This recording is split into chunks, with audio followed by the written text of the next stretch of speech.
elders, brothers and sisters. Shahr Ramadan Mubarak to you all. The moon has been sighted, so we have just entered the holy month of Ramadan. We ask Allah subhanahu wa ta'ala to give us, inshallah, the tawfiq, the success to make the most out of this holy opportunity. May Allah accept all of your amal. As you know, we will be having, inshallah, tonight a preparation for the holy month of Ramadan workshop.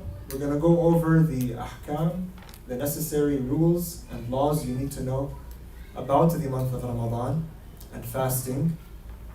And we will also talk about generally an understanding of the spirituality of the holy month in hopes of making the most out of this month. So thank you all for making it. We will begin our program with the recitation of the Holy Quran after a loud salawat ala Muhammad wa ali Muhammad. Allahumma salli ala Muhammad wa ali Muhammad.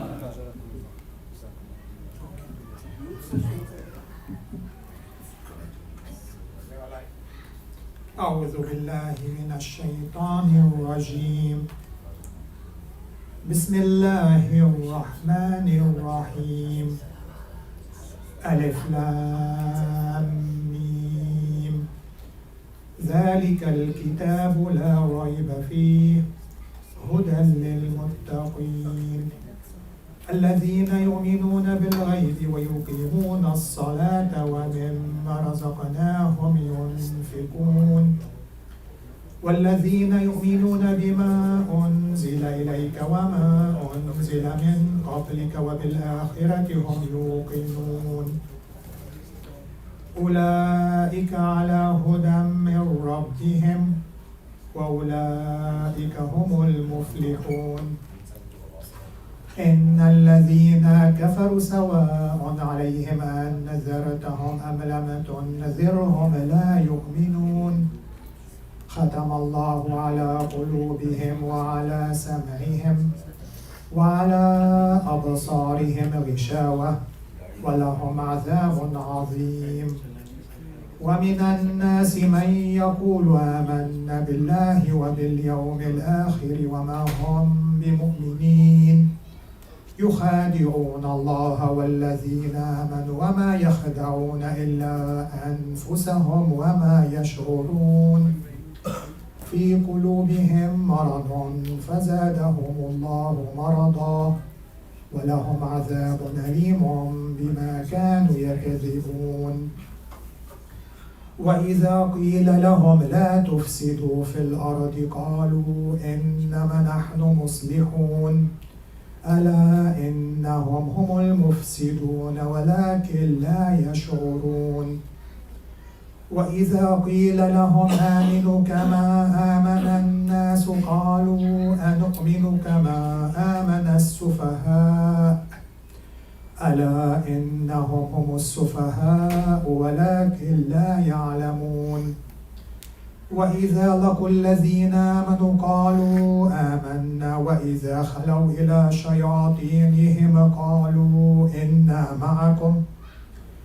وإذا خلوا إلى شياطينهم قالوا إنا معكم إنما نحن مستهزئون الله يستهزئ بهم ويمدهم في طغيانهم يعمهون أولئك الذين اشتروا الضلالة بالهدى فما ربحت تجارتهم وما كانوا مهتدين مثلهم كمثل الذي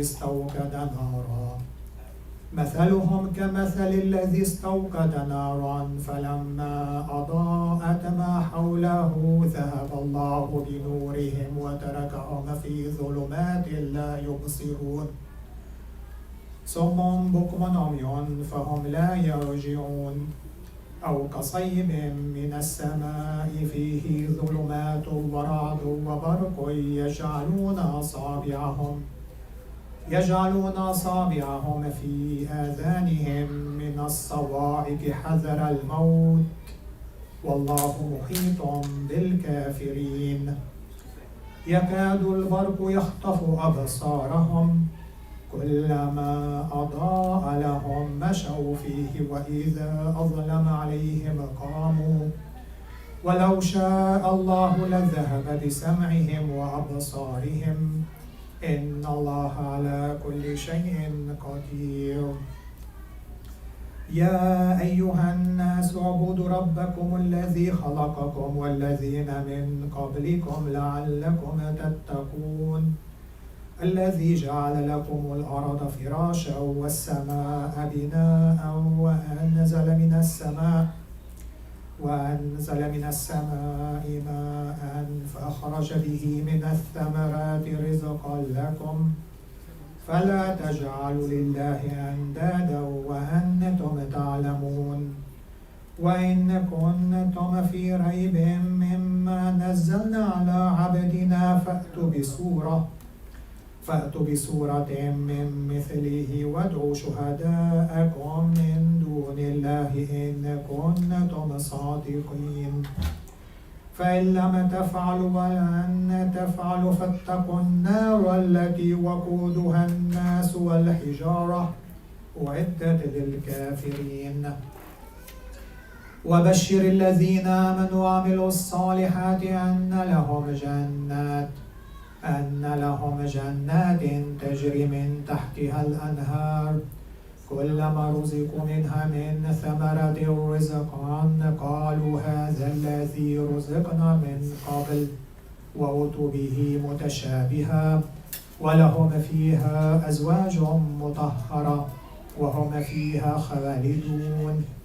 إن الله لا يستحيي أن يضرب مثلا ما بعوضة فما فوقها فأما الذين آمنوا فيعلمون أنه الحق من ربهم وأما الذين كفروا فيقولون ماذا أراد الله بهذا مثلا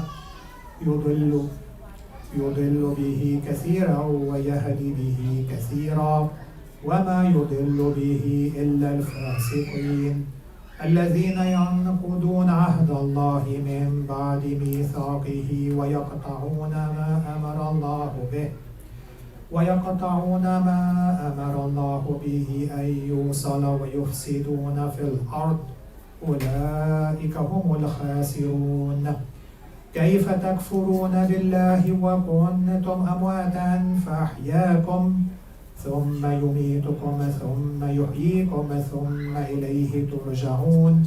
هو الذي خلق لكم ما في الأرض جميعا ثم استوى إلى السماء فسواهن 7 سماوات وهو بكل شيء عليم. اللهم صل على محمد وآل محمد.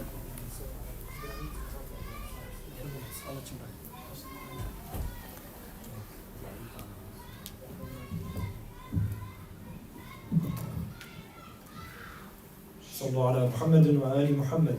اللهم صل على محمد وآل محمد. So we're going to open one of the dividers for those on the sisters side. I hope you can all hear me.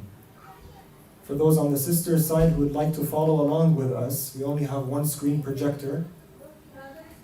Okay, so I'm going to open one of the dividers. Whoever would like to follow along with us, just come and sit closer. And we're going to open one of them. Can you go ahead?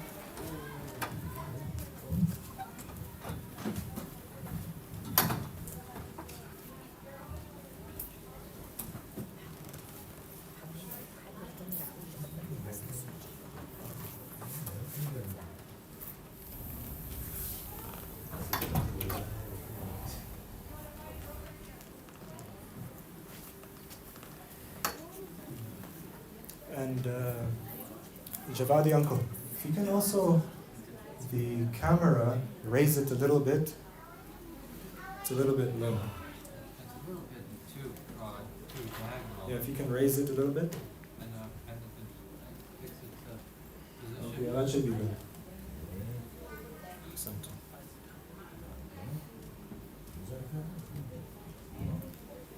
بسم الله الرحمن الرحيم. صلوا على محمد وآل محمد. اللهم صل على محمد وآل محمد.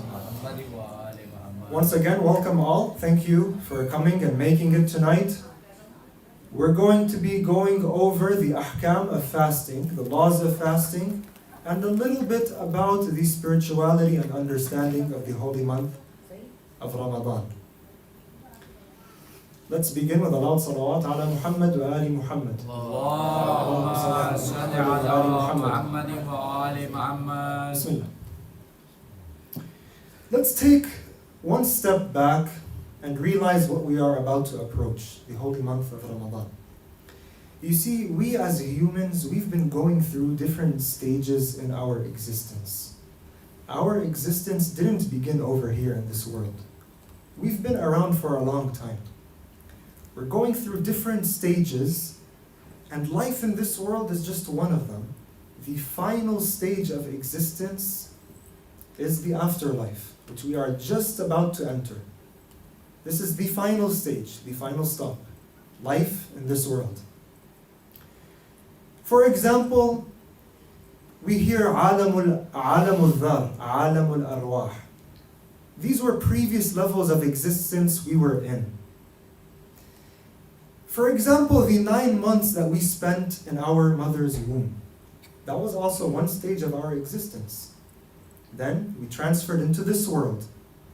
For the few years we will live until we move on to the afterlife, inshallah. Those 9 months spent in our mother's womb, they were very crucial 9 months as part of our development. Those 9 months were critical. Our body, our physical body, was developing and forming into what we have now in this world. Which is why, for example, mothers who are pregnant, let's say they were in the habit of drinking alcohol, not eating healthy, smoking, that has a negative impact on the child inside. So those 9 months, if they weren't handled carefully, they weren't developed properly, not the proper nutrition was given to the baby, what will happen to the baby eventually when it's born? What happens to it? It's going to have problems in its health, difficulty, disformities, right? Those 9 months were very crucial into developing our physical body in this world.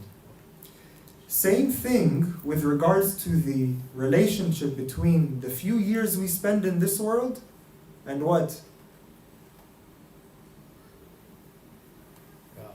The afterlife. So the few years we have in this world, it's going to have a permanent effect on our afterlife. So depending on how much you grow in this world, how much you feed your soul with nutrients, just like the baby in its mother's womb, how much nutrients it gets, okay, that development process, how healthy it is, it will reflect on the baby or the human when he's born into this world permanently for the rest of his life. Same thing when it comes to our development in this world and what we carry on to the afterlife. So life is serious. Okay, our time spent here in this world should be spent properly, developing ourselves, growing, spiritually maturing. So let's go to the next slide. So what should we know? Given this reality, okay, now that we're aware of it, how can we best take advantage of the month of Ramadan? Realize that our existence, life, our purpose in this world, in life, is for you to develop and mature and grow in proximity to Allah. Okay? Allah subhanahu wa ta'ala gave us a program how to develop this soul such that in the afterlife you will enjoy it forever. Don't we know that paradise has levels? It's not all the same level. One tradition, one narration says that, wait, let me ask you, how many levels are there in paradise? Does anybody know? If you had me for a Sunday school, you better know this. How many levels are there in paradise? Raise your hand if you know. Anybody from the sister's side? How many levels are there in paradise? Anybody know? Want to take a guess? Okay, some sisters are saying 7. Anything else that comes to mind? Yeah, 7? Anything else probably? 50. Okay, I'll take one more. 8, 8 9, and 17. 313. What else do I hear? 14, There are actually 6,236 levels in paradise. Does anybody know what that number resembles? What number does that resemble? And why such an odd number or even number? Why such a random number? What does this possibly resemble? This resembles the amount of verses there are in the Holy Quran. So the amount of verses, it's a beautiful relationship, like symbolism. That's how many verses there are in the Holy Quran, and that's how many levels there are in paradise. And why should I care? Why should I care about getting the higher levels in paradise? You see, one level up makes a big difference in paradise. For example, in this world, let's compare the humans to other creations. If you give a chocolate cake, okay, to a child, a boy, and you give that same chocolate to your pet cat, both will eat it, right? But is the experience the same? It's not the same experience. The human is able to enjoy it more. He has the capacity to enjoy that chocolate cake. But your pet cat probably doesn't tell the difference between cake and bread or grass, right? Because it doesn't have that capacity. Whereas we, the humans, do have that capacity. Because we are at a higher level of existence. And same thing when it comes to paradise in the afterlife. Depending on which level in paradise you get, you earn, that's going to reflect on the experience, how much you're able to enjoy it. So it matters. How much you're able to enjoy paradise, it depends on how hard you worked in this world, how much you developed yourself. And Shahr Ramadan, Allah has given you a perfect opportunity for you to jumpstart this growth and development process. Allah has set the conditions to make it easy for you, and it's up to you to take advantage of it. So in this world is a time for you to grow and develop your soul. What does Allah do to us so that we can grow and develop? Does it happen just easy, sitting on the couch, eating pizza and watching your favorite Netflix show? Does it happen like that? Can you build muscles? Can you build muscles by sitting down at home on the couch? no, It's difficult. What do you need to do to build muscles and become strong? food, Well, you do need healthy food for sure. What else? Go to the gym. You need to go to the gym. What else? workout, You need to work out. You need to stress your body. You need to push your body to the limits. Want to say something? Say it. to be strong, and to exercise to be strong. Absolutely. You can't grow and build muscles without exercising.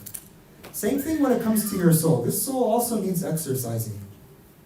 Your self, your true self, is not your body, it's your soul. It's your identity, it's your essence.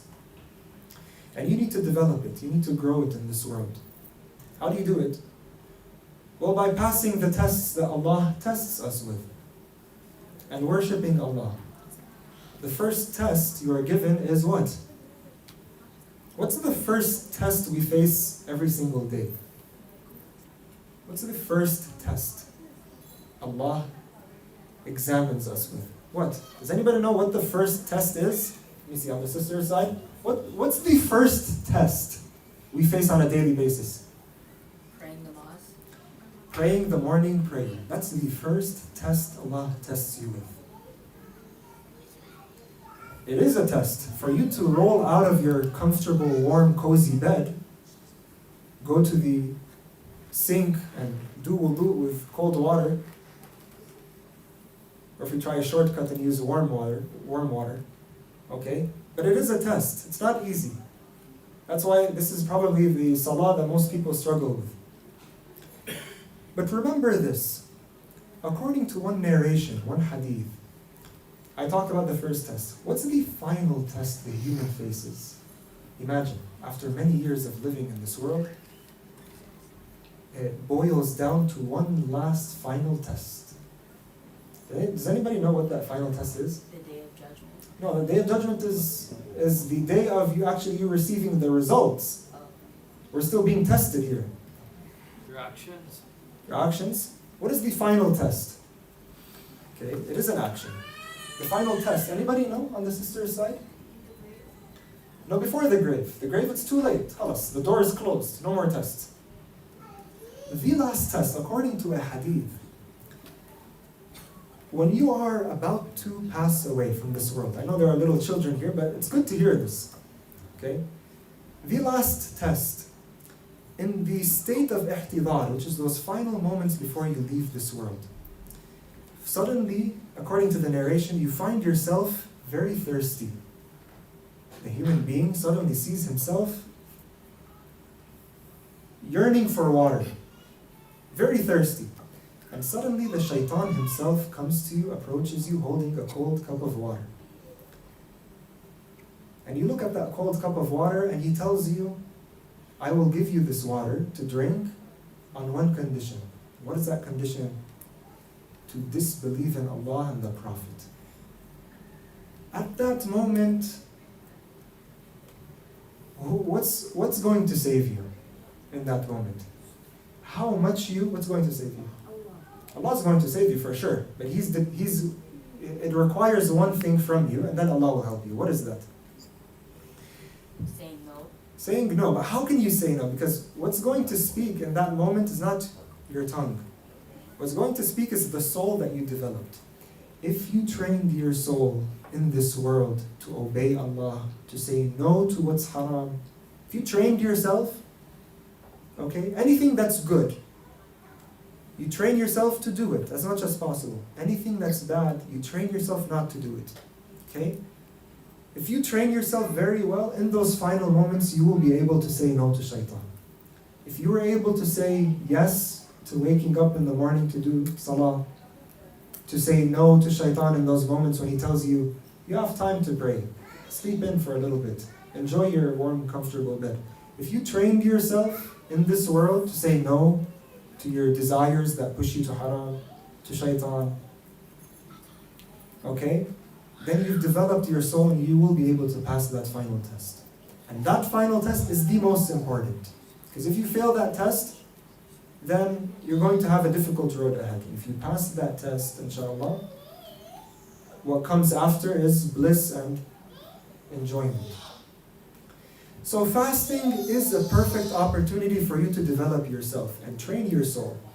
It's a time of growth. It's a time of training. But to fast a proper fast, we need to know the rules. We need to know the laws. Otherwise, you can't get closer to Allah when you don't know what He wants from you. So with that introduction, let's begin now with learning about the laws of fasting so that we can fast a proper fast. After loud salawat ala Muhammad wa ali Muhammad. Allahumma salli ala Muhammadin wa ali Muhammad. So it all starts with your intention. The most important part of your fast is the intention. What's the intention? We hear this everywhere. You need to make the niyyah for salah. You need to make the niyyah for going to Hajj. You need to make the niyyah for fasting. This intention, it's not a matter of speaking and verbalizing it. All you need is just to be aware of what you're doing. What I'm doing. I'm about to fast for the sake of Allah because He required from me fasting. That's enough. Okay? It's just a matter of you being aware. And it doesn't end here. Throughout the whole day, you need to maintain this intention. If at any point you hesitate, should I continue fasting or not? Then your intention has now been broken. You need to maintain continuity throughout the day that you are persistent on fasting. Let me give you an example. I ask you this question. Let's say I'm fasting. All of a sudden, I smell something cooking. I smell good food. Or I remember something delicious and you're like, you know what? I want to eat. So you go to the fridge, you open the fridge, but you don't see anything you like. So you close the door and continue fasting. Is this person still fasting or not? Yes or no? No. Raise your hand if you think he's still fasting. Okay. Now raise your hand if you think his fast is now invalid. That's correct. This person's fast has now been invalidated because he hesitated, he broke his niyyah. So throughout the whole day, you need to maintain your intention to fast. If you hesitate or change your mind, your fast in the month of Ramadan is now broken. The only way to fix it is to go back in time and remake your intention and continue. That's the only solution.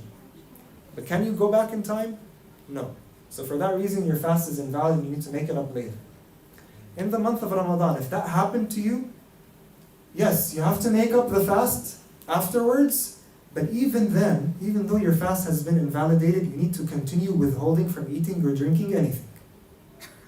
You need to continue abstaining. So even though the fast is gone, but out of respect for the month of Ramadan, you need to continue withholding from any food or drink. Sounds good? Okay. Alright. Let me explain this a little bit more. When having an intention, making the intention, without it, your fast is not valid. You need to make the intention that I'm going to fast today in the month of Ramadan as Allah has prescribed me to do. When do you need this intention? In the month of Ramadan, you need it at the time of Fajr or before. The latest is right before Fajr. You need to make the intention. If you haven't made up your mind you want to fast today, that means the intention is not there. And if Fajr has entered, that means you didn't have the intention to fast.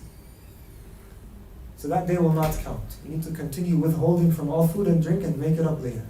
So make sure you make up your mind and you know that you're going to fast anytime before Fajr. And you can just make this intention just once before the beginning of the month and it will suffice you for the rest, for all 30 days or 29 days. However, if it's a day of qada, after the month of Ramadan, the deadline to make up your mind that you want to fast is actually a little bit more time given to you. You have until dhuhr to make up your mind you want to fast that day as qada. If this is qada, not the month of Ramadan, afterwards.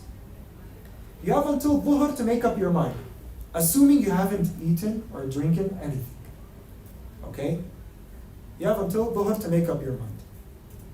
So before that, you can change your mind as much as you want. But by dhuhr, you need to make the intention you want to fast that day as qada. How about if it's a mustahab fast like today, or Eid al-Ghadir, or Yawm Arafah, or any day in Rajab? These days are mustahab. Or any 3 days in the month, it's mustahab to fast. Okay? What is the deadline for you to make up your mind that you want to fast that day? Does anybody know? If it's a mustahab fast, not qada, and it's not the month of Ramadan. That is correct. You have until Maghrib to make up your mind you want to fast that day as mustahab. Assuming you haven't eaten or drinking throughout the day. Okay, we're just talking about the intention. Sounds good? In fact, about this, okay, a beautiful story that shows the humbleness of Imam Ali alayhi salam. Sometimes after a very long day, he would come back home tired, hasn't eaten anything, hasn't drinking anything, a long day in the community and helping people and serving as the Imam. He would come back home and then he would ask Lady Fatima alayhi salam, is there any food that we have? Sometimes they wouldn't have any food. They would go on throughout the whole day or 2 days with nothing to eat. So when he would ask, she would say sometimes that we don't have any food. So the Imam would then say, okay, no problem. I'll just make the intention to fast for the rest of the day and it will count as a whole day of mustahab fast. So it's a beautiful story that shows the humbleness of the Imam. Unlike, for example, coming back home from school or from work, and if there's nothing delicious to eat, you're grumpy for the rest of the day. No, the Imam teaches us to be humble, be patient. So that's a mustahab fast. You have until Maghrib to make up your mind. So let's move on to the next slide. And like I said, the niyyah must be continuous. Okay? If you hesitate or change your mind in the month of Ramadan, even if you didn't eat anything, that fast is now invalid. Let's go on to the next slide. Alright, let's talk about other fast invalidators. Okay? There's about 9 fast invalidators we should all memorize. Okay? They invalidate the fast. Obviously, eating or drinking. If you eat or drink, your fast is now broken. Keep in mind, when we say eating or drinking, we mean intentionally. So if you ate or drank anything out of forgetfulness, you forgot you were fasting, and you did it by accident, your fast is still valid. It'll only break your fast if you did it on purpose, intentionally. What about other things that we might deal with along this context? Let's say the saliva that's naturally in your mouth. If I ingest that, if I swallow that, is it going to invalidate my fast? Raise your hand if you think yes. Okay.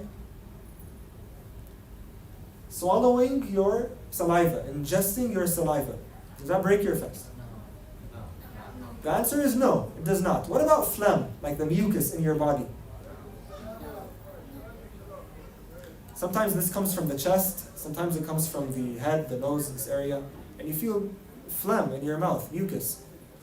What's my responsibility? Should I spit that out and avoid ingesting it? The answer is, you are allowed to ingest that. It's not going to break your fast. No. It's not going to break your fast. As long as it doesn't exit your mouth and you re-ingest it somehow, your fast is valid. But if it stays in your mouth and never exited and you had to swallow it, you did it on purpose, no problem. It's not going to break your fast. Questions? No, I'm just saying that for saliva, it doesn't break your fast, but if you intentionally swallow it to quench, you need to drink something and you use the saliva as that, then it breaks your fast because you're doing it for But you're not going to drink throughout the day, so.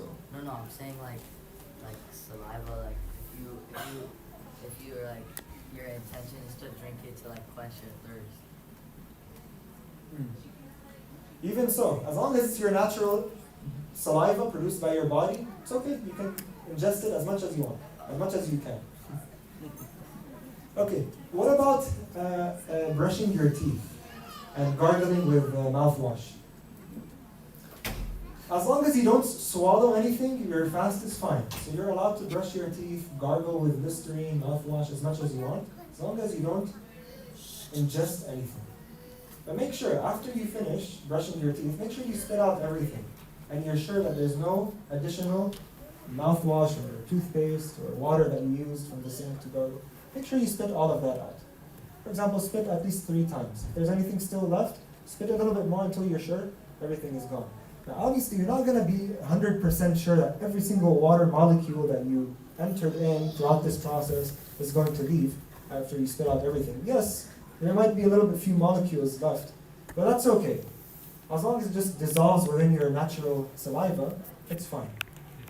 Even if a little bit taste remains from the mouthwash, from the toothpaste, okay, as long as you spit out everything, but there's just this taste that lingers in, that's fine. Yeah, we'll say most people during a fasting day, they tend to show mouthwash because of the stinky breath that they're having. Yeah. You know, there's a hadith, a narration that says, it's more beloved to Allah, that breath that comes out of your mouth, that's probably not unpleasant, from fasting, that's more pleasant to Allah than perfume. The smell of pure perfume, this is more pleasant to Allah. Allah values that more. So don't worry. Tasting food. Let's say someone who's cooking wants to make sure how much salt is in. I need to just taste a little bit. That's fine. As long as you spit it out and you don't ingest anything. Sounds good? Sounds good. Okay. So let's move on to the next fast invalidator. Okay. Attributing something false about Allah, the Prophet, and the Imams. If you attribute something false that's not true about them, like you say, Allah says in the Quran such and such, but it's actually not true. This will invalidate the fast. Or if you say the Prophet said such and such and it's not true, okay, you're making something up, this will invalidate the fast. Same thing if you do anything about the Imams. So make sure anytime you're mentioning a hadith or something, a quote from the Prophet, from the Imams, make sure that it's true. Otherwise, that's going to invalidate your fast. There's a pandemic going on today where every time you see something, a beautiful post that has the name of Imam alayhi salam, quickly I want to forward it to my friends and my favorite group chat. Be careful. Make sure what the source is. This is actually valid hadith. Let's not spread misinformation. So for example, instead of saying the Imam said such and such, let's say you don't know the source. I see this hadith, I don't know. Instead of saying the Imam said such and such, it's better to say, it is narrated that the Imam said such and such in the following source. So that in case it's not true, at least you're not saying, okay, that this is exactly what the Imam said, or the Prophet said, or Allah said. To be on the safe side, okay, ensure, validate exactly the source of what you're sharing, what you're spreading. So let's move on to the next fast invalidator. Okay, janaba. If you enter the state of janaba, make sure you take the ghusl before fajr.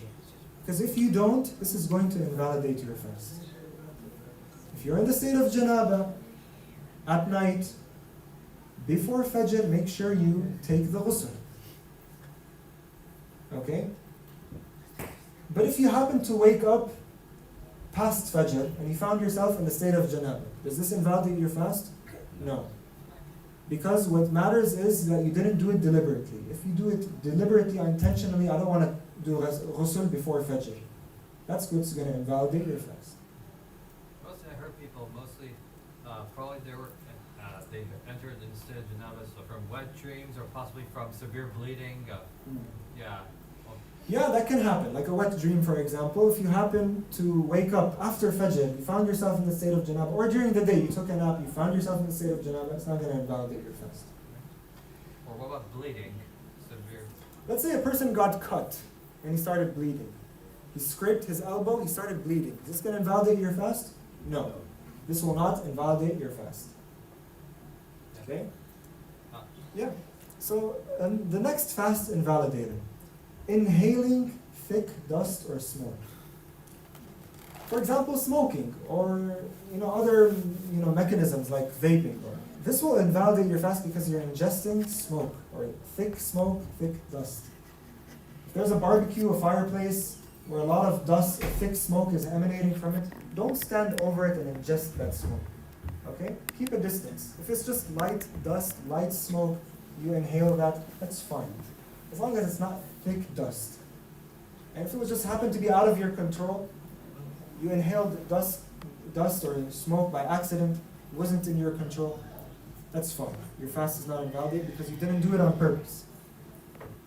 When you're taking a shower and you close the door and the bathroom fills with steam, does this invalidate your fast? No, it's not going to invalidate your fast.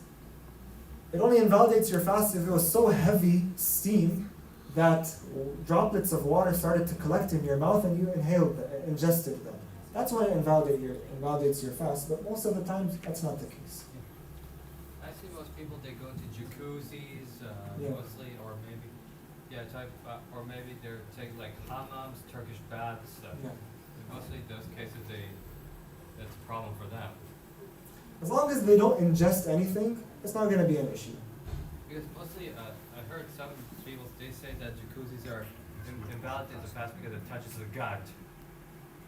No. Even if we'll talk about that later. Right after I finish these fast invalidators. If you're swimming, for example, does it invalidate your fast? We'll talk about that. Oh, yeah. Taking a shower, for example, or a Turkish bath, or going inside a jacuzzi or a swimming pool, is that going to invalidate your fast? No. It only invalidates your fast if you swallow any of the water, you ingest any of the water. That's what invalidates your fast. Okay? Steam that fills into the room when you take a hot shower, for example, that's not going to invalidate your fast. Okay? Let's move on to the next one. Okay, let's just go over quick overview everything that invalidates your fast. Okay? Number one, we said eating and drinking intentionally, deliberately. You eat and drink something intentionally. If you did it forgetfully, does it invalidate fast? Does it break your fast? No. Second one, causing yourself to be in the state of janaba, or waking up by fajr in the state of janaba. This will, staying in the state of janaba until fajr without taking the ghusl when you could have, that's going to invalidate your fast. Inhaling thick smoke or dust, this also invalidates fast. We said ascribing anything false about the Imam, or the Prophet, or Allah. Okay? And you know it's false, you know it's not true. That's going to invalidate the fast as well. Okay, two more things we didn't mention. Intentionally vomiting. Okay, I know we have to discuss this. Intentionally vomiting, okay? If it happened by accident or just out of your control, maybe you're having an upset stomach, it just happened out of your control, not going to invalidate your fast. It only breaks your fast if you did it on purpose, intentionally. Now, submerging your head under the water, okay? If you submerge your head under the water, according to Sayyid Sistani, this does not invalidate your fast. But other marajah, some of them, they say this does invalidate your fast. So just check with who your marjah is. According to Sayyid Sistani, submerging your head under the water, okay, like taking a dive into the pool or something, does not invalidate your fast. Okay, so I just mentioned it in case someone follows another marjah. Check with your marjah. If you want to go swimming, put a diving mask on and cover your mouth up. Wow, I actually never thought of that scenario. That's a good one though. I'll need to check. Anything else outside of these does not invalidate your fast. So like the brother who once asked me, if I think about food, eating food, does this invalidate my fast? No, it does not invalidate your fast. Yeah. If I put lotion on my body, does this invalidate your fast? No, it does not. Ask yourself, whenever you come across something weird, and you're like, does this invalidate my fast? Yes or no? Ask yourself, is it one of these 9 invalidators? The answer is no, it does not invalidate your fast. So just memorize these 9, okay? What we just talked about. Anything outside of that does not invalidate your fast. Question? Yeah, mostly, I heard some fasts get invalidated if a person faints or Faints? passes out. Ooh. Is that mostly the case as well? Person faints. I will check with you after the program. If a person faints, it breaks their fast. I actually don't know. What's the kafara? Okay, let's talk about the kafara. If you intentionally break your fast from one of these, yes, you have to make up the fast after the month of Ramadan.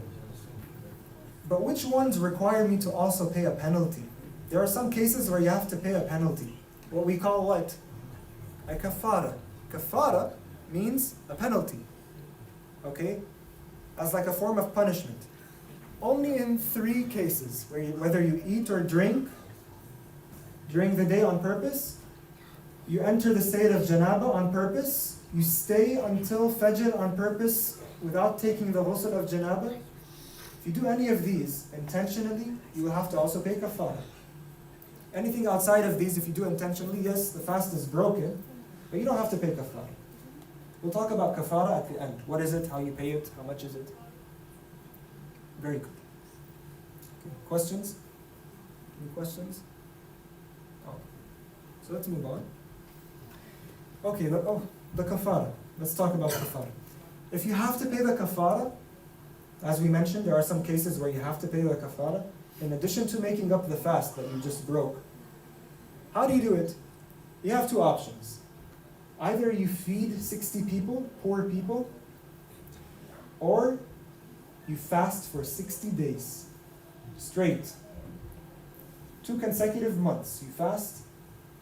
So you have the choice. Either you feed 60 people, okay, or you pay the amount of money to feed 60 people, okay, or you fast for 2 months straight. So it's serious, big deal. Do not eat or drink on purpose in the month of Ramadan, because you're going to have to pay a heavy penalty, a heavy fine. And like I said, even if you broke your fast intentionally, and you have to pay the kafara, and you have to make it up, even during that day your fast is broken, you still need to withhold from eating or drinking anything, out of respect for the month of Ramadan. Doesn't give you a green light to do whatever you want that day and eat as much as you want. So keep that in mind. So let's move on to the next one. Okay, timing. Let's talk about timing. The month of Ramadan, when you're fasting, or any day when you're fasting, when does it start and when does it end? It starts at the time of Fajr. The time of Fajr, this is something unfortunately we don't see, we don't get to experience because of where we live and how much light pollution in the air. But what happens when Fajr sets in? Okay, we can see the sun setting, for example, or when it reaches the middle of the day, that's when the time of Dhuhr is. But the time of Fajr, when it enters, there's this parallel beam of light, parallel to the horizon, that starts to rise above the ground. When you see that, that's when Fajr sets in. But because it's so hard today to determine when that is, due to all of the light pollution, sometimes you live in a city, there's buildings or there's mountains that's covering the view, you can't see that. So it's difficult to actually pinpoint when that happens. Which is why you see on the prayer timetables, there's something called imsak. Imsak is just something precautionary for you to be on the safe side, that you don't eat or drink, God forbid, when Fajr has already set in. Because it's kind of difficult to pinpoint exactly when Fajr sets in, they give you like about a 10 to 15 minute buffer zone to prepare for the day that's going to begin. To prevent yourself from accidentally eating or drinking after Fajr sets in. And when does it end? Fasting ends at the time of Maghrib Salah, which is about 15 minutes. It depends really on the season, but just roughly, it's about 15 minutes after sunset. The sun sets in the horizon. But what's important to know is when it's time for Maghrib Salah, that's when your fast ends. You're now free to eat or drink. Yeah? Okay, any question? What about prescription medications? Does that break your fast? Oh, very good. I was going to cover that at the end, the frequently asked questions. But now that you asked, the question was, I have to take medication. I have a condition that I need to take medication during the day. Can you avoid it by delaying it till the night or taking it in the morning? Can you do that? If you can, that's what you should do. But if you can't, I have to take it at this time during the day. What do I do? Well, what you do, you have to take the medication, take it. Your fast is invalid. You'll have to make it up later, but there is no sin on you. You'll just have to make it up after the month of Ramadan. You're excused. You have to take the medication. You just make it up afterwards. Another question. What if you have to take the medication all year round? If you have this condition where, khalas, for the rest of my life I need to keep taking this medication every single day, that's my condition, then in this case, fasting no longer is obligatory on you. I mean, making it up afterwards is not obligatory on you. You will just need to pay a fidya for each day that you missed. We'll talk about fidya later. Okay? Laws of traveling. How are we doing? Everybody's good? Very good? Okay. Now let's enter into this never-ending, debated, most contested chapter in Islamic law, laws of traveling. But I'll try to make it as simple as possible. Laws of fasting is important to know because there are some cases where you travel a distance, you have to break your fast. And there are some cases, no, you have to keep your fast. So let's talk about it. You're traveling. Okay. Memorize this principle. At the time of Dhuhr, if you're in a state of traveling, that day is no longer counted as fasting and you have to make it up later. So at the time of the adhan of Dhuhr, are you in a state of traveling or are you in your hometown? If you're in a state of traveling, you need to, that day is no longer a day of fasting for you. It's broken because you are excused for being a traveler. But if you travel after Dhuhr, so after Dhuhr, you travel. That means at the time of Dhuhr, you weren't traveling. In this case, you need to keep your fast. So even if you travel an hour after Dhuhr, it's past Dhuhr. At the time of Dhuhr, you were home. You were in your hometown. so you keep your fast. If you travel before dhuhr, you're allowed to break your fast if you want. If you're traveling, you're allowed to break your fast if you travel any time before dhuhr. It's optional. It's optional for you. But if you're still traveling at the time of dhuhr, that day will no longer count for you. So that being said, if you travel and come back before dhuhr, if you didn't eat or drink, we said it's optional. When you're traveling before dhuhr, it's optional for you to break your fast. But if you withheld from fasting, from eating or drinking anything, and you come back before dhuhr, at this point you need to continue fasting that day. Make the intention and continue fasting.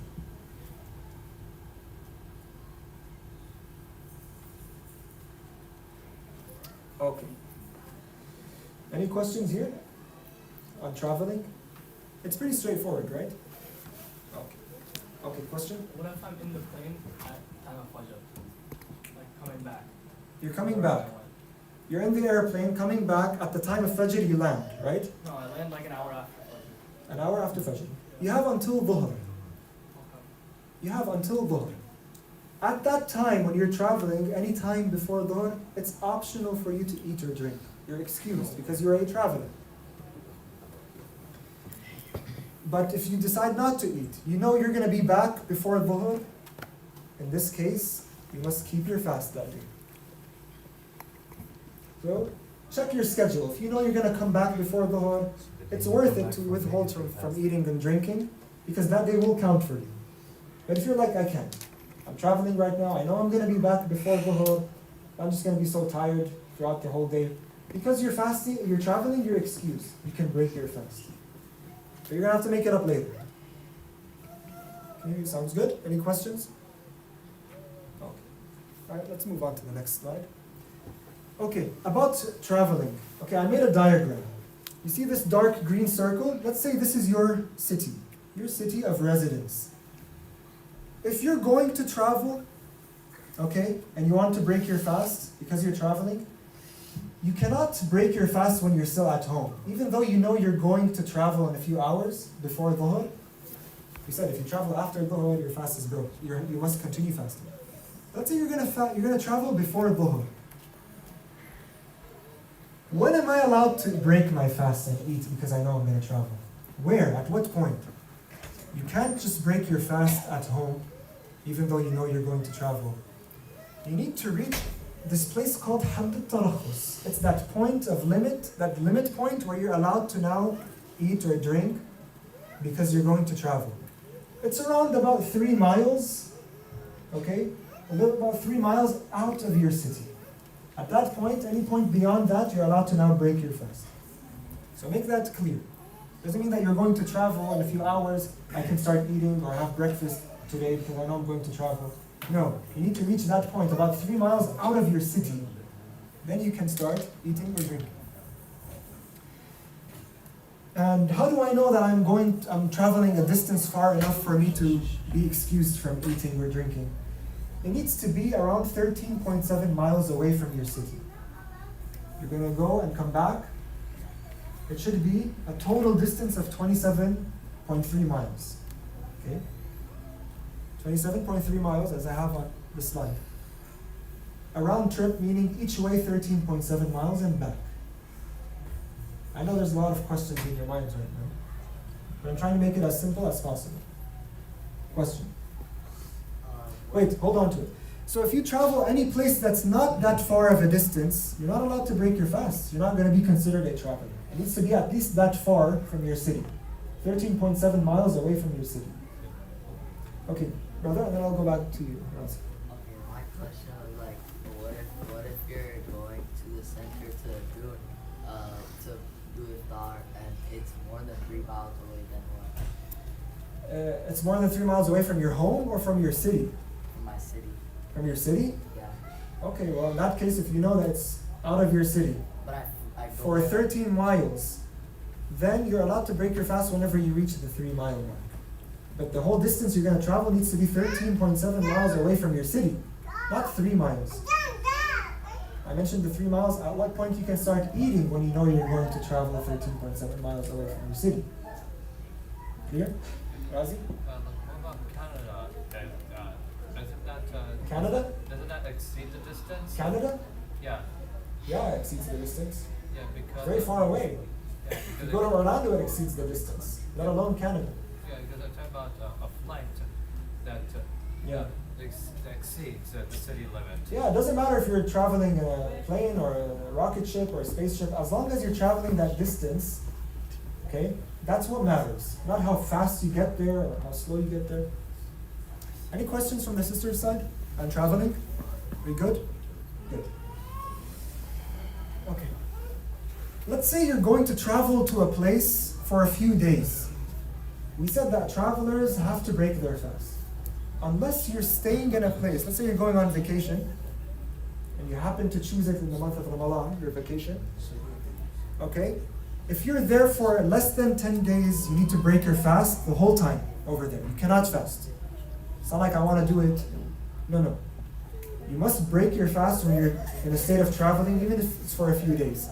But if you're going to a place for 10 days at least, at that point, no.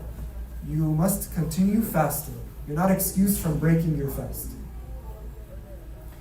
Question.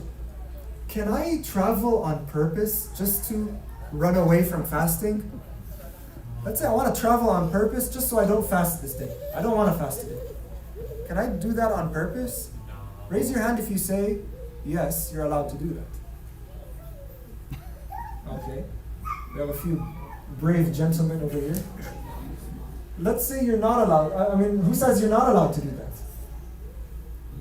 Okay. The answer is, it doesn't matter what the purpose of your travel is. Even if it's you just want to escape from fasting today. You're like, Saturday is my favorite day, and I'm used to eating my favorite chocolate cake right after Dhuhr as a treat. I don't want to miss out on this daily ritual that I have for myself. So I want to go and travel, come back and break my fast. Can I do that? Because you actually traveled, yes, you have to break your fast. But keep in mind, when you travel, you must break your fast while traveling. If you don't, and you come back, and you haven't eaten or drinking anything, and you're back before Dhuhr, then you did all of that for nothing. You need to continue fasting. Sounds good? So for whatever reason you want to travel, you're allowed to. But keep in mind one thing. Even though you're going to make it up after the month of Ramadan, you're not going to compensate on the benefits you could have gotten from fasting in Ramadan. In the month of Ramadan, it has a special circumstance. The reward that you get for fasting in Ramadan is not like the reward you get from making it up afterwards. So just keep that in mind. Even though it's not haram for you to travel for vacation in the month of Ramadan, you have to make it up, but keep in mind you're not going to get that same reward as if you would have gotten from fasting in Ramadan. Any questions? Questions? Okay. Let's move on. Okay. Not sure if I should get into this. This is, when it comes to counting the days, I'll leave that later. If we have some time and you still have energy, maybe I'll discuss it then. It's very long. I don't want to open a whole can of worms right now. Okay, let's move on. Yeah, let's move on to the next one. Okay, illness and fasting. Allah says in the Holy Quran that if you're traveling or you're sick, these are excuses from fasting. You are allowed to break your fast. You're excused. The question is, what type of sickness? Let's say I have a headache. Okay, I'm technically sick. Which is why many people, they don't go to school because they have a headache and they use that as an excuse. That means it's something. Okay? Does this excuse you from fasting? No. The sickness or illness that you have has to be to such an extent where fasting in that state is going to harm your body. So if you have a sickness, a condition, where fasting is going to harm your body, or it's going to cause you to have maybe a very severe headache, you're not going to be able to continue performing your daily functions, your daily routine, it's just like going to paralyze you. At that moment, you are allowed to break your fast because you're considered sick. So if you have like a common cold symptoms, a runny nose, that's not going to break it for you. It has to be to an extent where if you fast, it's going to harm your body. Maybe you have like a severe high fever, like 104 or 105. you fast that day without drinking, cooling down your body, maybe it's going to harm your body. At that case, okay, yes, you're allowed to break your fast. So not any type of sickness or illness is going to excuse you from fasting. But keep in mind, even for those who are excused, have to make it up later. Question? What if you're unable to fast due to your job? Like, say you have to test some food or you're a chef and you need to taste your food. So yeah, we mentioned tasting the food is not going to break your fast. As long as you clear your mouth, spit out everything, okay, that's fine. It only breaks your fast if you ingest it, you actually swallow it. So it's fine, really, it's fine. Thank you. Can you continue to fast even though if you have the severe illness? Very good question. Let's say a person has those actual symptoms where if you fast, it's going to harm your body. If you fast, it's going to harm your body. Okay. Let's say the person is like, you know what? What's it called? No pain, no gain. Right? So I wanna go through that difficulty so I can get more reward. Is that how it works? No, that's not how it works. If you're actually sick to a point where if you fast it's going to harm your body, and you say, I want to fast because maybe I get more rewards for going through more difficulty, your fast is invalid and you still have to make it up and you've sinned. So if you're sick, okay, you're not allowed to fast. If you do fast, even though you had those conditions, it's not going to count for you. You have to make it up and you sinned. Questions? Yeah, I'll get back to you. If you have a sort of condition but you're not sure if it will harm you if you fast, so you hesitate during your fast, will that invalidate your fast? So if you have a particular sickness, okay, the symptoms are not that severe, and you don't know if it's going to actually harm your body or not. At this point, you are allowed to continue fasting. Okay? My question was that, like, what if you're still able to fast, but you're like really old of age? Repeat that, please. Like, what if you're really old of age, but you're still able to fast, but you shouldn't? Then what? Then is your fast invalid if you do it anyways? Because of old age? Yeah. It goes back to that point. Many people, they have reached old age, but they're still healthy, able to fast. They have to keep fasting. It just goes back to whether it's going to harm their body, they're capable of doing it because of their health or not. That's what it goes back to, not just because they reach an old age. Any questions? All good? All good. Okay. I already mentioned this. I mentioned some examples where a person breaks their fast. Okay? Like they, for example, deliberately quoted something that's false about the Prophet or the Imams. He did it on purpose. His fast is broken. Does that give him the green light to eat or drink? Because the fast is broken, he has to make it up another day. Does that give him the green light? No, it does not. You have to continue withholding from eating or drinking for the rest of the day in addition to making it up. Why? Out of respect for the month of Ramadan. Okay, how about this scenario? I wake up and I don't know that it's the month of Ramadan. No, that's not going to apply to us. Let's say I go to the fridge, I know it's the month of Ramadan, I open it, I don't see anything I like. And then you close the fridge. You continue fasting that day. What did we say about this person? His fast is broken. Because had he found something he liked, he was going to eat it. He didn't have the intention. He broke his intention, basically. Okay, so maintain your intention throughout the whole day that I am fasting. If you ever hesitate or feel like you want to change your mind, at that point, you've broken your fast. Question? Most likely they open the fridge to see what they want to eat for iftar. Okay. Because mostly they're trying to prepare it. Yeah, that's fine. Because what matters is that you're still intending on fasting. Even though you're looking at food, you're opening the fridge, you're preparing for a thought. It just goes back to your niyyah, your intention. Right? Any questions on this side? No. Good? Okay, let's move on to the next one. Assuming you have qada, you have missed fasts from the previous month of Ramadan. You must make them up by the next month of Ramadan. If you do not, don't worry, you haven't sinned. But you must now pay a fidya. For each day that you missed from last year that you didn't make up by the next month of Ramadan, you now have to pay a fidya. In addition to still making it up, you still have to make it up. Okay? But now you have to pay a fidya, one fidya for each day, which is basically feeding one poor person. What else?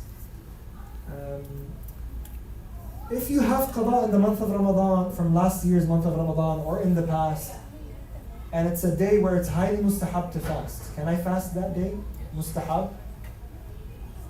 You cannot fast with the intention of mustahab. You need to fast with the intention of qada. You need to finish all of your qada before you can fast with the intention of mustahab. So what are some recommended days to fast throughout the year? Anybody know? What are some mustahab days that are famous for being mustahab to fast?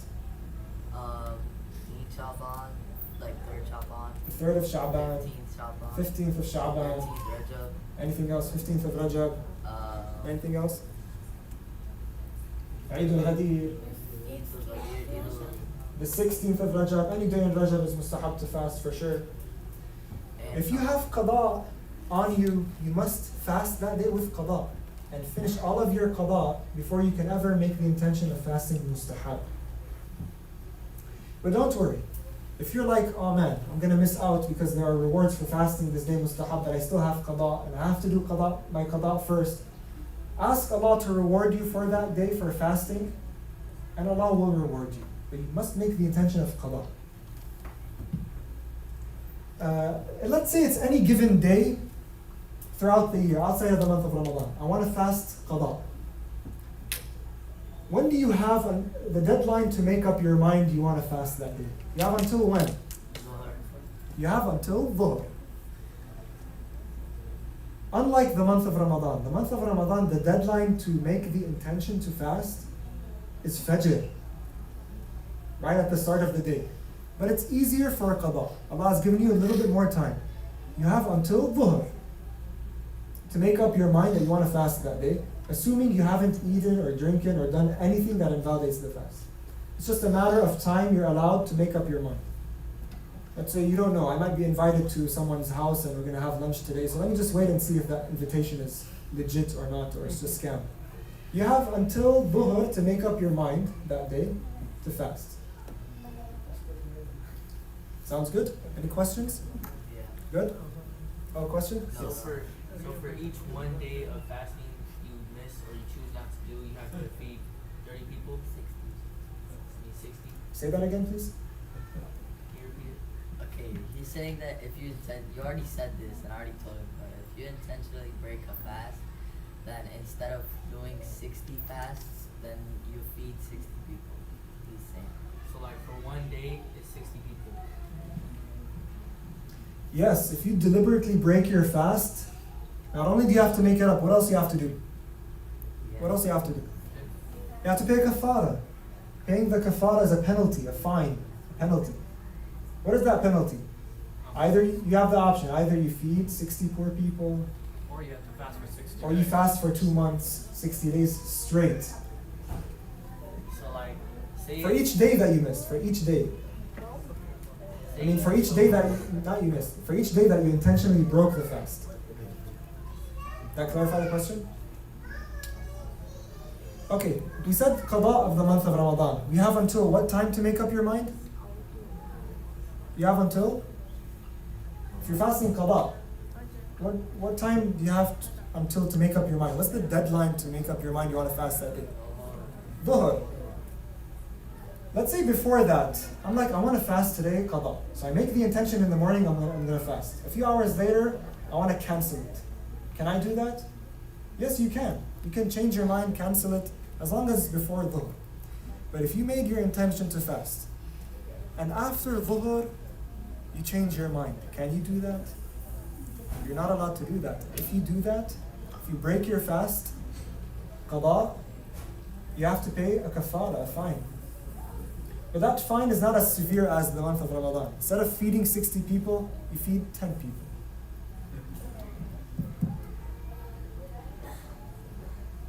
Question? So what is the essential difference between kafara and fidya? Are both they applicable at one time, or they are different? Very good. They're two different things. They apply to two different things. Kafara is more of a penalty, like a punishment, for you deliberately breaking your fast sinfully, without an excuse. Now, fidya is not a penalty, okay? It's more like of a compensation, making up for something that was not complete. But does it apply simultaneously at a time? There are cases where it does apply simultaneously. There are cases where one applies, not the other. Like, let me give you an example. If a person deliberately broke his fast in the month of Ramadan, what happens to him? He's sinful. Deliberately ate. Let's say he deliberately ate.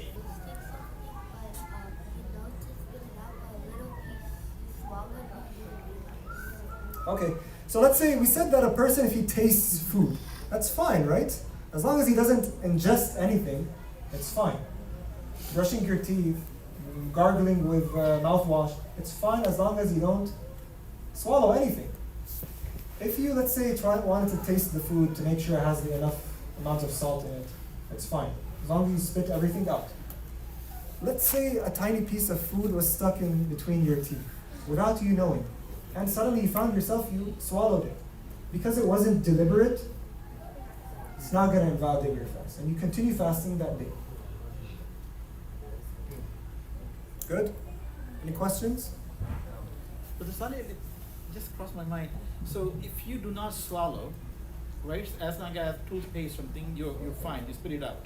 Yeah. How about the Listerine patch, those kind of things? People put in the mouth, they don't swallow, they dissolve right there. Can they do it and then throw it out? So to answer that question, let me give you a scenario. Nobody asked this question. I was expecting someone's going to ask it. Are you allowed to chew gum while fasting, but you're not swallowing anything? Why not? But the gum for this is the secretion. It's the same sugar thing. comes out. Yes. Yeah. So when you're chewing gum, the flavor, the sugar, as you chew it, it's going to break apart and now dissolve into your saliva. It tastes good, right? When you swallow that. That is just like equivalent to drinking something sugary. It breaks your fast. So if you take those, like breath refresheners, Listerine, those patches, it's the same concept. This flavor is now dissolving into your saliva and you're swallowing it, you're ingesting it. It does break your fast. Any questions? No? Question in the back? Yes. If you're doing a mustahab roza and some woman asks, give you food, do you have to eat it? You have to break it. Oh, very good. Okay. Yeah. Let's say it's a mustahab fast. It's outside of the month of Ramadan. You're fasting that day, but someone happens to invite you over for a meal, for lunch, okay? What's better to do?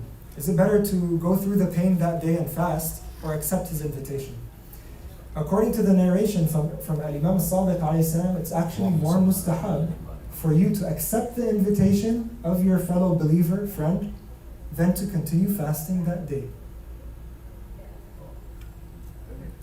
But assuming, with two things to keep in mind, okay, not so fast. To keep two things in mind. Number one, that fast needs to be a mustahab fast. If it's a qada fast, you're not allowed to break that day. If it was after dhuhr. If it's before dhuhr, we're allowed to break the qada fast that day. We're allowed to. But if it's after dhuhr, no. You have to continue fasting that day and politely and don't accept that invitation. Another thing to keep in mind, this invitation needs to be an actual invitation, not like someone offering you a bite, okay, or a granola bar. It needs to invite you to something serious, like lunch, inviting you over to something formal, something, not just a bite or a sip of water. Okay? So just keep these two things in mind. Questions? Okay, we can move on. Yeah, I already covered this, so let's move on to the next one. Okay, question. If someone lies or backbites, ghiba, does that break your fast? Yes or no? Raise your hand if you say this does break your fast. Okay, very good. What about no, this does not break your fast? Raise your hand. It never brings you fast out. That's correct. Lying or backbiting, it's not going to break your fast such that you have to now make it up another day. But keep this in mind. Okay? Number one, remember I showed you the overview of all of the 9 invalidators of fasting? And I said that everything outside of these does not break your fast. Lying, backbiting was not one of those that we mentioned. So it does not invalidate your fast. But I want you to keep something in mind. There's a difference between a valid fast and an accepted fast. You might fast observing all of the laws, all of the conditions. I stop eating before Fajr. I start eating after Maghrib. I don't do anything of the fast invalidators. And that's a valid fast. But if that day the person was lying, looking at haram, backbiting, listening to music, yes, his fast might be valid, it's valid, but it might not be an accepted fast. So, in other words, you might not be rewarded. You've seen all of those hadiths that say how much Allah rewards you for fasting. You might miss out on all of those rewards if your fast is not accepted. So that's what's important, an accepted fast. Okay? Fasting is not just about stop eating from eating or drinking or any of those other things that we mentioned. Fasting is about growth. It's about training your soul, developing yourself, becoming a better human. So lying or looking at something haram or listening to something haram might not invalidate your fast. It's not one of those 9 things we mentioned, but it might strip all of the rewards away from you from that day. According to the sermon of the Holy Prophet, the best thing, sallallahu alaihi wasallam, the best thing you can do in the month of Ramadan is al-wara' an maharimillah. Abstain from everything that's haram. That's the best thing you can do in the month of Ramadan. Am I good on time? Okay, just frequently asked questions. Can I have a dental appointment in the month of Ramadan? Ask yourself, if I go there, am I going to swallow anything? Or I'm sure, I'm confident I'm not going to swallow anything or ingest anything. If you don't know, and you go over there, and you happen to swallow something by accident, your fast is still valid. But if you were sure that if I go, I know from my history, when I go to the dentist and I have a dental appointment, it's going to break I'm going to swallow something. At that point, you know. Why do you proceed and go? You should not go. But if it happens accidentally, you didn't expect this will happen, your fast is still fine. Smelling perfume, does this invalidate your fast? No? Who says no? Oh, okay. So who says yes? Who doesn't know? Smelling perfume. Okay, go back to those 9 things I mentioned. Is it one of them? Did we mention it? So it does not invalidate your fast. Is it makruh? Is it makruh? Unrecommended? It's not even unrecommended. Smelling perfume is not unrecommended while fasting. The only thing that's unrecommended is smelling a fragrant plant, like a flower or an aromatic plant. Smelling that is makruh. It's not going to invalidate your fast. But a bottle of perfume, not going to invalidate your fast. Question? Wait, why is it supposed to smell like a plant? I honestly don't know the reason. It's makruh. It's from the imams, yeah. Many of the rulings, sometimes we don't know the reason why. But it's makruh. It's not going to invalidate the fast. Okay, other things. Tasting food. We said tasting food is not going to invalidate the fast. Good. Brushing your teeth, mouthwash, invalidate your fast? No. As long as you don't ingest anything, it's not going to invalidate your fast. But make sure you clear your mouth after finishing. Okay. Asthma inhalers. That breaks your fast. Does asthma inhalers break your fast? Yes, they do. It does. Well, it depends. What type of asthma inhaler is it? So you have to examine this product that you're given. When you spray that substance, does it go down the esophagus, down your throat? It does. If it does, it's going to invalidate your fast. But if it somehow it just goes straight through your respiratory tract to your lungs, it won't invalidate your fast. So just examine this and see which one of these does it fall under. Donating blood. Does donating blood invalidate your fast? Yes. It does? What about diabetic insulations? Recent order from somebody heard is that if you have a diabetic and if you take insulin and you are fasting, your fast is not bad. So how does it work? What do? Do you ingest anything? Inject insulin. Inject it? Yes. It does not invalidate the fast. Injection, IV injection, donating blood, vaccinations, it does not invalidate your fast because you're not eating or drinking anything. But insulation does go through your entire body system. It goes to your esophagus, it goes through the nerves, entire your blood system. Even if it energizes you and you feel like running a mile, it does not invalidate your fast. So you're saying the medications are fine, like insulin medication. What do you mean by medication? Is it There are other through, medications also. Is now it they come orally? with patches. So you Okay. put the patch on and it releases the medication. It's not in the bloodstream though. It's just going. even if it goes through the bloodstream, it does not invalidate your fast as long as you're not eating or drinking anything. So if you put on any patches, okay, some medication, it's of the type where you put a sticker or something, a patch on your body, you inject IV, for example, you donate blood, as long as it's not considered eating or drinking anything orally, it does not invalidate your fast. Is that clear? Okay, what else do I have? IV injection, vaccine, taking the COVID vaccine. Well, we don't have to deal with that anymore. But taking the COVID vaccine back then, how many of you thought it invalidated your fast? It does not invalidate your fast because you're not eating or drinking anything. And it's not any of those 9 fast invalidators, okay? So always go back to those 9 that we talked about. Is it any of them?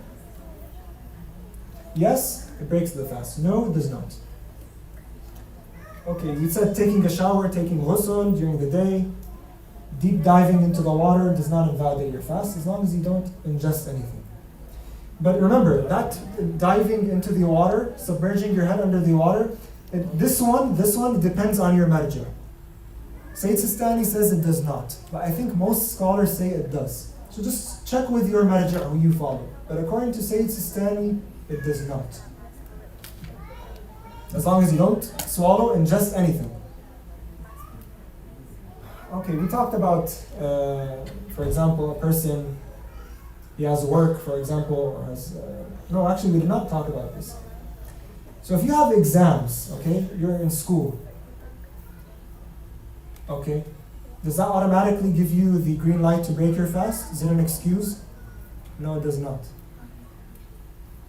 Just simply having tests or an exam to study for does not excuse you from breaking your fast. And if you do so deliberately, then you have to make it up and you have to pay the kafara because you deliberately broke your fast. Okay. When does this excuse you? If it reaches a point where you have a very critical exam, and this exam you cannot delay it after the month of Ramadan or before the month of Ramadan, khalas, it's like an MCAT or one of those big tests. On that day, if you don't eat or drink anything and it's like maybe positioned at the end of the day, by the time you take the test, you're going to be exhausted, you're not going to function properly. This is going to cause so much difficulty and hardship in your life for failing that test or not performing well. Okay, if it reaches that state of such a difficult, complicated circumstance, you're allowed to Just eat what's necessary to allow you to focus on the exam and make it up afterwards. But always see what you can do. Can you take that exam early in the morning, like right after eating sihri? You have the energy, you're able to focus, then you must do that. But assuming you cannot, it's like later in the day and you're going to feel so exhausted, start the day fasting.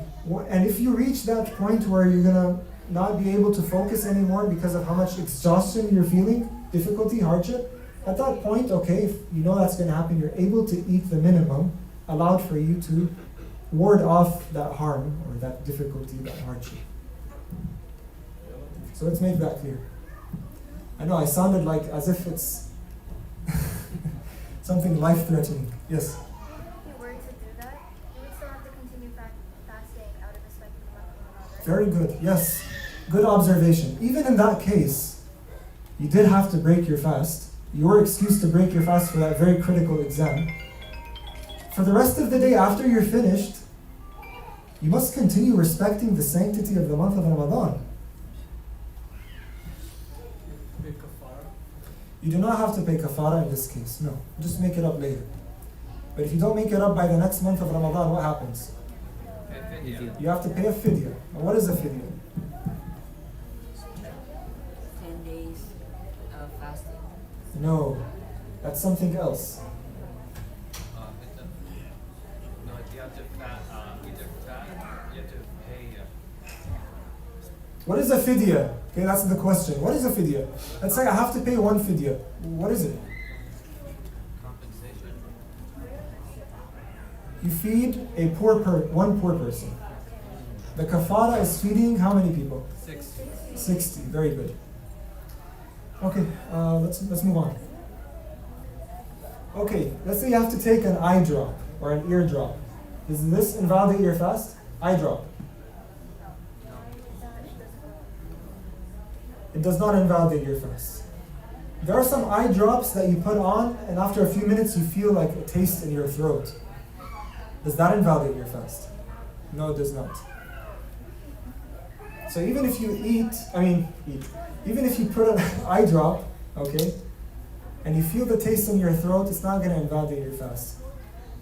But if you took the medication orally or through your nose, and you feel it in your throat and you swallow it, that invalidates your fast.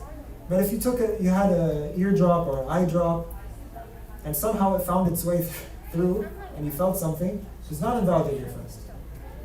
Just if it's through your mouth or through your nose, and you feel it in your throat and you ingest it, that invalidates the fast. Question?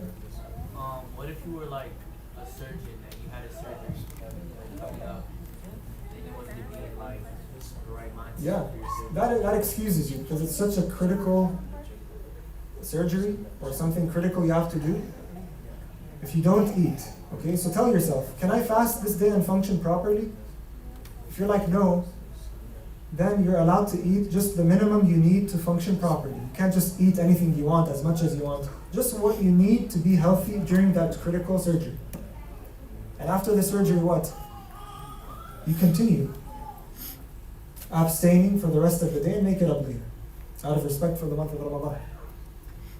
We said accepting the invitation of a believer, right? Okay, yeah, let's move on.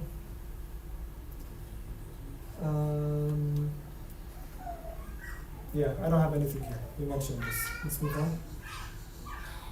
Oh, Zakatul Fitr. I need about 10 minutes. Is that fine? No?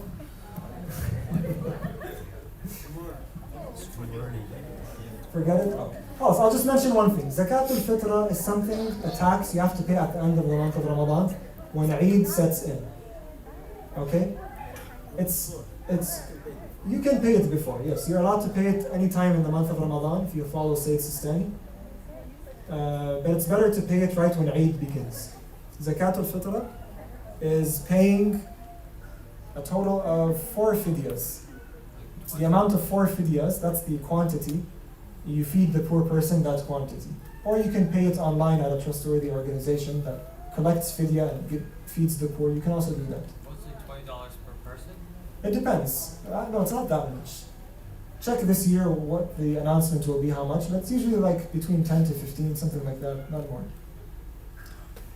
It's wajib, and if you go to the next slide, there's some very strong verbiage around this.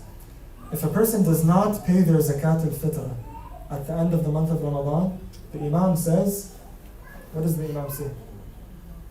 إِنَّ مِن تَمَامِ الصَّوْمِ إِعْطَاءُ الزَّكَاةِ. To get the rewards for all of that hard work throughout the month of Ramadan, it depends on you paying the zakat. But zakat is wajib on the head of the household. So if you're still a dependent, you live with your family, it's wajib on the head of the household. He needs to pay it on behalf of himself and everybody that's under his care. So I think we can end over here. Let's see what the next slide is. Okay, no, we can move on. Okay, so we'll end with that. I thank you all for making it tonight. I hope you've benefited. And if you have any questions, let's take a few minutes for any questions. Any questions? No? Are we good? Okay, let's take a few questions and we'll end. We have some pizza ready for tonight. We'll end with a few questions. For zakat al-fitra, do you have to have a passive income? Wow, that's such a very good question.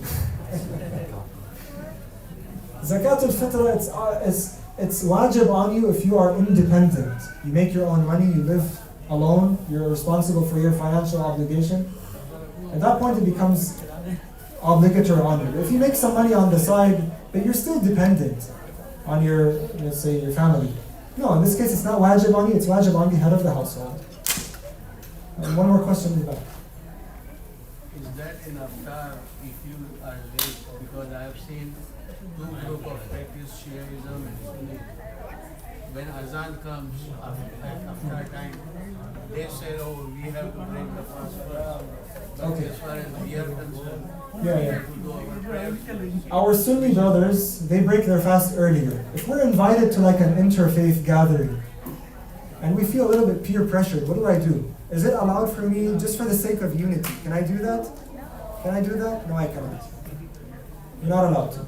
Just explain to them respectfully. So preferred case is where you have to do your prayers first. And then the break. Oh, okay, that's another question.